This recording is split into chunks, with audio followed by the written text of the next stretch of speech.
Here is a simple guide to sharing your music on Instagram.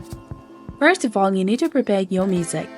Create and save your music as an audio or video file on your device and use apps like Canva or InShot to pair your music with an image or a video.